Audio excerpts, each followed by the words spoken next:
Queremos saludar a cada uno de ustedes. Gracias por venir a este grupo, ¿no? Este es el grupo pequeño de los días jueves. Funciona aquí en el sur de la capital, en Quito. También desde este grupo, desde esta casa que es de la familia Gallo, queremos extender un saludo cordial a todos los que nos están viendo por medio de las redes sociales, en este caso el Facebook. De parte nuestra le vamos a decir, ¿no?, que aproveche el momento, el tiempo, para poder junto con nosotros estudiar el libro de Romanos. Estamos en el capítulo 3, hoy vamos a hablar de Romanos capítulo 3, y el título es No hay justo ni aún uno. No hay justo ni aún uno. Son palabras dichas por el apóstol Pablo, en este caso escribiendo a la iglesia de Roma, ¿no? Porque en Roma había una iglesia que estaba compuesta por un lado por judíos y por otro lado por gentiles. Cuando nos referimos a los gentiles, nos referimos a las personas que no son judías, son etnias, nacieron en otros lugares y no pertenecen al pueblo judío propiamente dicho, ¿no? Pero estos gentiles habían llegado también a la fe. Entonces, de manera que en Roma había una iglesia mixta, compuesta por judíos y por gentiles, ¿no? Pablo escribe esta carta porque en esta iglesia habían problemas muy serios con respecto al tema de la salvación, ¿no? Y otro problema que existía tenía que ver con que el judío se sentía un poco en una mejor posición delante de Dios frente a su hermano gentil, ¿no? El judío creía llevarle ventaja, pero sobre todo el judío hacía énfasis en su justicia, en su conducta, en su forma de ser. Entonces el judío creía que era más apegado a la ley y por lo tanto más justo que su hermano gentil, ¿no? Había una especie de exclusión o marginación del judío hacia el gentil. Y aquí estamos hablando de hermanos que han llegado al conocimiento de la fe en el Mesías. Creen en el Evangelio, sin embargo, debido a su nacimiento, se consideran superiores a los gentiles. Entonces, esto era el problema de la iglesia de Roma. Pero no solamente de la iglesia de Roma, sino que prácticamente esto estaba en todas las iglesias cristianas, ¿no?, del tiempo de la iglesia primitiva. Realmente los grandes problemas cuando existían los apóstoles vinieron de la parte judía. Ellos fueron los que trajeron o corrompieron el evangelio. Entonces Pablo, Pedro, Juan tuvieron que lidiar con estos problemas, con judíos, ¿no? Claro que Juan también lidió con otro tipo de herejías que venía de la parte griega, ¿no? Pero bueno, en el caso de Pablo, él fue muchas veces confrontado, ¿no?, y criticado por los hermanos judíos. Estamos hablando de hermanos, no estamos hablando del judío que cree en la ley y no cree en Jesús. Pablo lidió con judíos que habían llegado a creer en Jesús y hablaban mal siempre del apóstol Pablo, ¿sí? Eso nos dice Romanos. Mire, vamos un ratito a Romanos 3.8. Romanos 3.8. ¿Por qué no hacer mal para que venga el bien? Esa es una pregunta, ¿no? ¿Por qué no hacer mal para que venga el bien? Como calumniosamente algunos nos acusan, que decimos, esos merecen condenación. O sea, Pablo había sido juzgado, criticado, porque se decía que Pablo predicaba un evangelio, digamos así, barato, ¿no? Le calumniaban de que Pablo decía, hagamos males para que vengan bienes, que esa es su predicación. Y es parecido también cómo se sigue calumniando hoy en día a los que creen en la gracia, los que creen en el evangelio. No, él predica el evangelio barato, ¿no? Eso le pasaba a Pablo. ¿Por qué? Porque todo aquel que predique la justificación por la fe sola siempre va a ser calumniado de que no cree en la conducta, siempre va a ser calumniado de que no cree en la ética, en el estilo de vida, ¿no? Por hacer énfasis en la justicia de Cristo, Pablo fue vilmente calumniado. Y todo el que predica eso, pues Lutero fue también calumniado. Decían que Lutero decía, hay que creer, ¿no? Y fuerte, y hay que pecar también, ¿no? Así más o menos se decía que Lutero era alcohólico y tantas calumnias que vinieron porque predicaba la sola justicia de Cristo. Cuando tú no predicas la sola justicia de Cristo, es poco probable que tú seas calumniado tal como Pablo era. Es poco probable, ¿no? Pero cuando tú haces énfasis en la justicia de Cristo, tú vas a ser acusado que estás contra las leyes, que estás contra el Estado, etcétera, etcétera, ¿no? Entonces, esto vemos nosotros. Ahora Pablo, en el verso de motivo de estudio, que es el 10, dice una declaración que es revolucionaria, hermanos. Fíjese lo que dice. Pues está escrito, no hay justo ni aún uno. Esa es una declaración, yo digo, revolucionaria. Imagínense, los judíos cristianos que estaban leyendo eso se hubieran sentido seguramente ofendidos, porque Pablo está poniendo a todas las personas en el mismo lugar, en el mismo nivel, y está declarando que no hay justo ni aún uno. Y cuando él dice no hay justo ni aún uno, él está hablando para todos. Eso se deja entrever por el verso 9. Fíjense, hermanos, amigos oyentes, fíjense lo que dice el verso 9. Pues, ¿qué somos nosotros? ¿Mejores que ellos?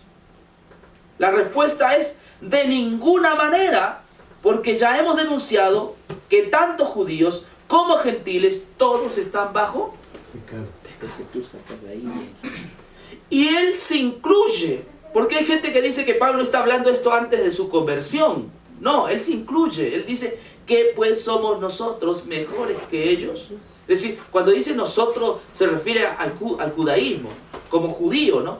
¿Qué pues somos nosotros mejores que nuestros hermanos gentiles? ¿Somos mejores que ellos? Pablo llega a una declaración o conclusión diciendo, de ninguna manera. Pues ya hemos acusado a judíos y a gentiles que todos están bajo pecado. Y dentro de esto está la declaración que dice Pablo, ¿no? Pues está escrito, no hay justo ni aún uno.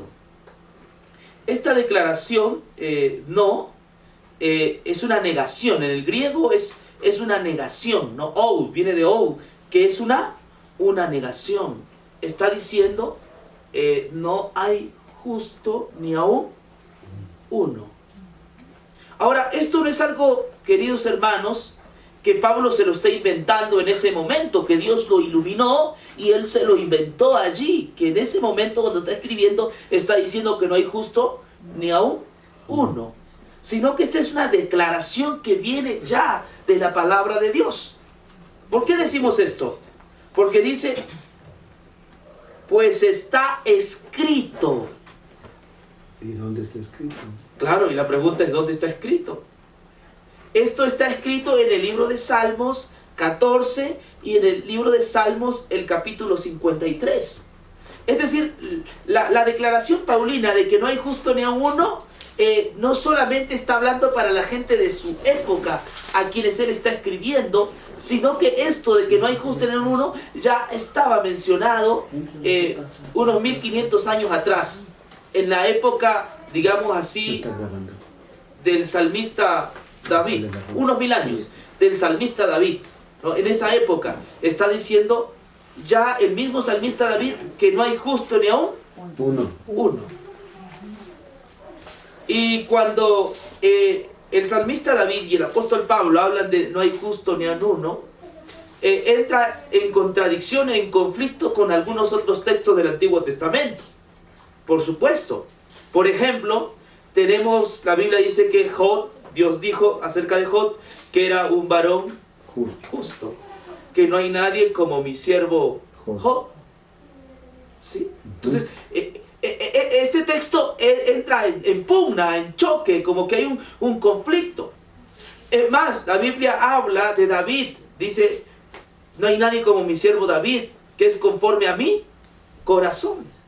Entonces, ahora, ¿cómo podemos comprender el texto o la declaración no hay justo ni aún uno? ¿En qué sentido está hablando?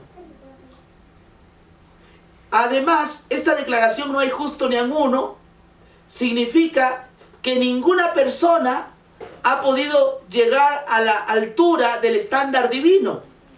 Ninguna persona ha podido estar en armonía con la ley de Dios. En ese sentido va. Ahora, usted sabe que en la usanza moderna se habla de una sociedad más justa, ¿no? Sí, se habla de un estado, de una sociedad más justa. Eso es una utopía. Esa es una falacia. Porque el texto bíblico dice no hay justo ni aún uno. Por lo tanto, si no hay ninguno, tampoco hay una sociedad justa. Recuerden eso, porque los políticos de hoy en día son muy hábiles para hablar de una sociedad más justa, una sociedad igualitaria. Sin embargo, eso es falacia, porque la declaración bíblica nos menciona que no existe ninguna persona justa. Fíjese una cosa. Los políticos dicen que van a cambiar las cuestiones poniendo ciertas leyes, ¿no? Cierto orden, entonces van a ser personas más justas. Pero ¿sabes? Una sociedad que tuvo bien claro las leyes y que eran leyes totalmente justas, porque eran las leyes de Dios, era la sociedad judía. Los judíos tuvieron de la misma mano de Dios las leyes de Dios, ¿ok? Sin embargo, el apóstol está declarando que no hay ninguno justo, ni la sociedad judía de la época, con toda su moral, ¿sí me entiende? Con toda su guardancia del Shabbat, tampoco era justa. Sí, y esto sigue siendo verdad hoy, en el siglo XXI. No existe ninguna persona justa en la tierra. No existen sociedades justas. Quien le dice que la sociedad y que su reino que está formando es un reino justo, que es un reino donde impera la justicia, no le crean, porque eso va contra la declaración de las Escrituras, que no existe ningún justo. Si no, váyase hoy día los actos de corrupción que se ven en este país, ¿no? ¿Sí? ¿Dónde está esa promesa de poder hacer una sociedad más justa? Simplemente se fuma, no existe. Por más que una persona tenga todo el buen corazón de poder formar una sociedad justa, sin embargo, esto es una utopía, porque los seres humanos tenemos un problema. Está en nosotros. Cuando dice no hay justo ni aun uno, el apóstol se está refiriendo inherentemente, el hombre por naturaleza no es justo. Inherentemente el hombre no es justo. No hay ninguno justo. Ahora, cuando la Biblia dice que Job era justo, Noé era justo, lo está diciendo desde otra perspectiva. No lo está diciendo desde la perspectiva intrínseca, interna del hombre, sino que cuando la Biblia dice que Job fue justo, no porque lo era inherentemente, sino porque Dios lo trataba como justo. Dios lo consideraba justo. En la estima de Dios, Job era justo. ¿Sí? Dios lo había declarado justo, pero él era inherentemente injusto. Entonces, esto es válido. ¿Hasta cuándo será el ser humano injusto? Hasta que Jesús venga por segunda vez. ¿Sí? La justicia o la injusticia humana está en nosotros. Que el mismo apóstol, siendo apóstol, él mismo dice, no hay justo ni aún uno. Y él se considera dentro de ese grupo. ¿Ok? Esto es la realidad. No existe nadie que haya podido cumplir el estándar divino. No, no hay nadie. Más bien la Biblia dice que nuestras obras son como trapo de inmundicia. Esta es la realidad de la Biblia. Dios está enjuiciando al hombre. Dios está declarando cómo es el hombre. Y hay otro texto bíblico más en el cual vamos a avanzar. Romanos el 12, 3:12. Fíjense lo que dice. Todos se desviaron. El 11. No hay quien entienda, no hay quien busque a Dios. Aquí hay dos declaraciones interesantes. No hay quien entienda. Pero ¿cómo dice Pablo que no hay quien entienda? Aquí cuando habla de entender, está hablando del entendimiento de las Escrituras, del entendimiento acerca de Dios. Y el texto dice que no hay quien entienda, no hay quien busque a Dios. Yo escribí por allí que el ser humano lleva en la mente una piedra. ¿Sí? Tú llevas en tu mente una piedra. Entonces tú con tu mente carnal, tú no puedes discernir las cosas espirituales. Pablo alguna vez dijo que al hombre natural las cosas espirituales le son locura, necedad. El ser humano, por su propia naturaleza, no puede entender a Dios. No hay quien entienda. Y esto también es una respuesta a lo que el judío decía. El judío decía que él sí entendía. Miren lo que dice el verso 2, el capítulo 2. Miren lo que dice el capítulo 2. Capítulo 2, el verso 17 y 18. Fíjense que ahí como que le da en el clavo Pablo, ¿no? Tú que te llamas judío, te apoyas en la ley, te glorías en Dios, tú conoces su voluntad, e instruido por la ley apruebas lo mejor. Confías en que eres guía de ¿quiénes? De los ciegos. De los ciegos. Luz de los que están En tinieblas. en tinieblas. El judío se creía que era guía de los ciegos, luz de los que estaban en tinieblas. Sabio. Maestro de los niños. Pero en el 3, Pablo dice, no hay quien entienda. El judío no ha llegado a entender, aunque lee la Torá, sin embargo no entiende a la Torá, no la comprende. No hay quien entienda. No se diga del gentil, que está peor en las tinieblas. Si aquel que está cerca a la ley, a la Torá, no lo puede entender, pues él pone a todos en el mismo nivel. Ningún ser humano, por más inteligente que sea, por más cabeza gris, puede entender las cosas de Dios. Al hombre natural le son locura. Y luego dice, no hay quien busque a Dios. Es que si tú no tienes el entendimiento correcto, entonces tampoco vas a poder buscar a Dios correctamente. Es imposible. Esto ya es una obra del Espíritu Santo. Cuando Él venga, Él convencerá al mundo de pecado, de justicia y de juicio. Pero no es por nuestro entendimiento que nosotros hemos llegado al Evangelio. No. Eso es ya una obra de Dios por medio de su Espíritu Santo. No hay quien entienda, no hay quien busque a Dios. El 12. Todos se desviaron a una. Se echaron a perder. No hay quien haga lo bueno. No hay ni uno solo. En otra versión dice, se volvieron inútiles. Inútiles. En el idioma griego, la palabra inútil es un poco quizás más fuerte, porque habla de como una fruta podrida. Una fruta podrida. ¿Tú serías capaz de comerte una fruta podrida? ¿Para qué sirve una fruta podrida? Para echarla a la basura. En este caso, para echarla al fuego. al infierno, ¿no? Al fuego de azufre o al lago de fuego.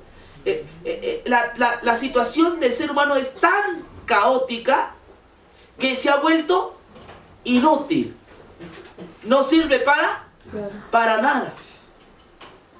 Como no tiene justicia, ¿no? Como no tiene justicia y no entiende y no puede buscar a Dios, entonces ahora dice el Señor que es un inútil.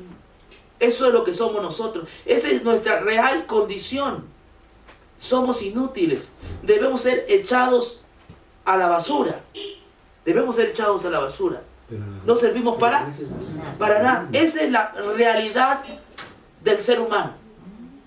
Sin embargo, en el siglo XXI, el ser humano, con todo su orgullo, ¿no?, llega a creer que él entiende más que Dios, ¿no? Y ha llegado al punto a cuestionar las Escrituras, a decir que todo es relativo, que este es un libro que no tiene relevancia o importancia, ¿sí? Sin embargo, lo que dice Pablo sigue siendo hoy verdad. Los seres humanos, a pesar de los adelantos científicos que ha hecho, a pesar del crecimiento en la tecnología, el ser humano sirve para ser echado al fuego.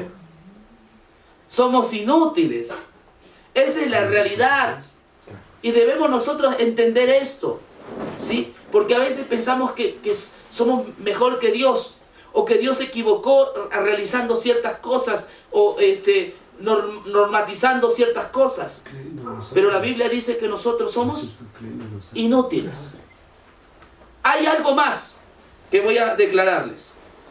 Sepulcro abierto es su garganta, con su lengua urden engaños, veneno de áspides hay debajo de sus pies.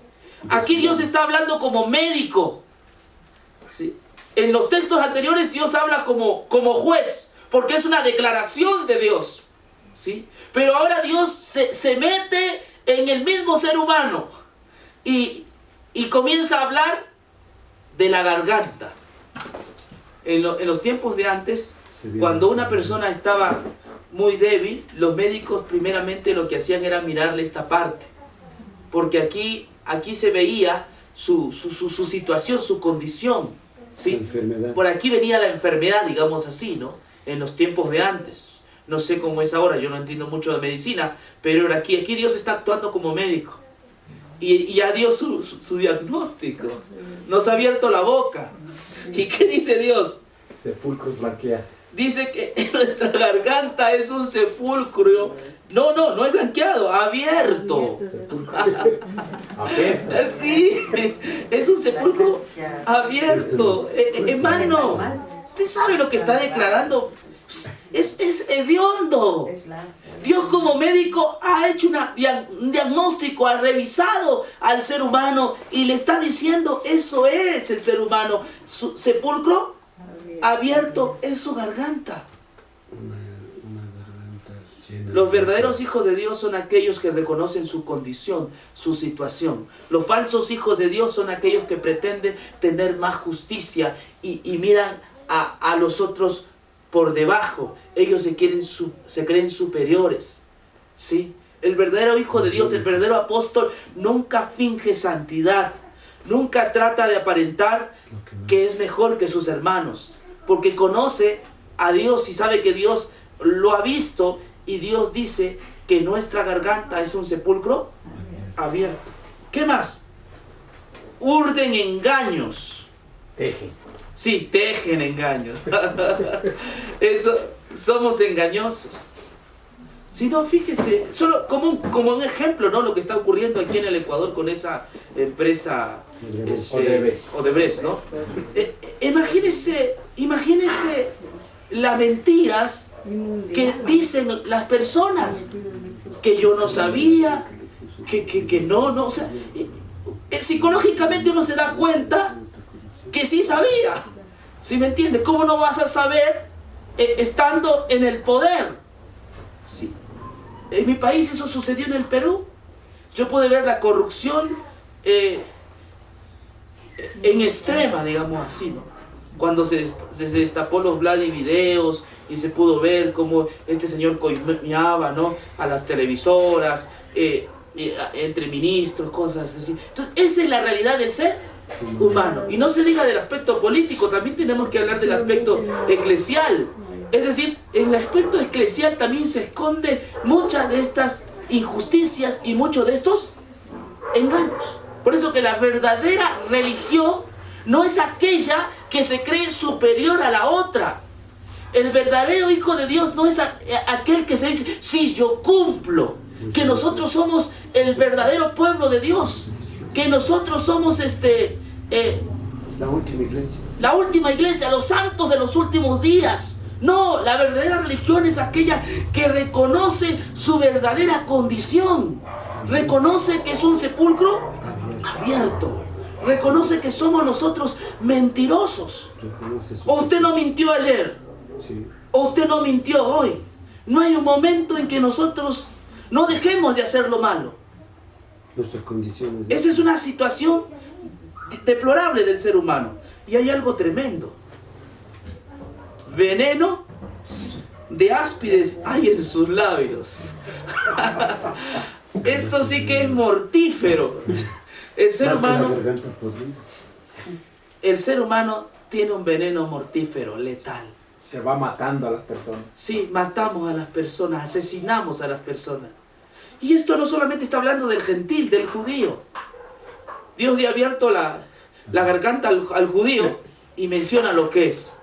Qué lindo Pablo, ¿no? Cómo nos muestra nuestra realidad. La condición humana. Nuestra condición es esa, hermano. Yo no soy mejor que ustedes. Porque hay hermanos que dicen, pastor, ore por mí porque a usted Dios le hace caso. Eso es católico, eso no es cierto. ¿Sí?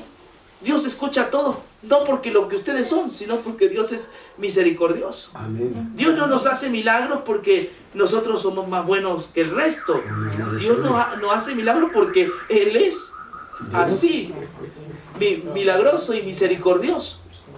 Igualmente, ya para terminar, la Biblia sí llama a los creyentes justos, ¿ok?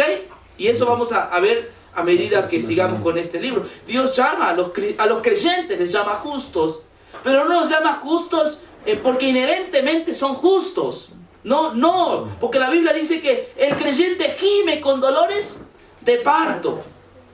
Dios nos llama justos no porque inherentemente lo somos, sino Dios nos llama justos porque Él nos trata como justos, porque Él nos ha justificado, porque Él nos ha declarado inocentes. Y esta es una verdad que debe traernos alegría. Dios te ha declarado inocente. En su estima, tú eres inocente. Aunque inherentemente no lo eres, no somos. Dios me trata debido a mi relación con Jesucristo, es decir, a que he depositado mi confianza en la justicia de Cristo. Dios por esa causa a mí me trata como justo. Y yo creo que delante de Dios estoy en cuentas con Dios. No porque me miro a mí mismo, sino porque Dios ha mirado a Jesús y en Jesús me ha declarado inocente. Esa es la verdad de la justificación por la fe que Pablo predica en el libro de Romanos, en todas sus cartas, y esa se constituye en el Evangelio que será predicado a todo el planeta, que lamentablemente las religiones de hoy en día no le paran mucho asunto. Las religiones de hoy día hablan de lo que el hombre es capaz de hacer, o lo que Dios es capaz de hacer viviendo en el hombre. No, ese no es el problema del hombre. Si el problema del hombre era transformarlo, no habría necesidad de que venga Jesús. Dios podría, sin Jesús, mandar su espíritu y transformarnos. No, ese no es el problema del ser humano. El problema del ser humano es que la paga del pecado y esa vida se nos viene por medio de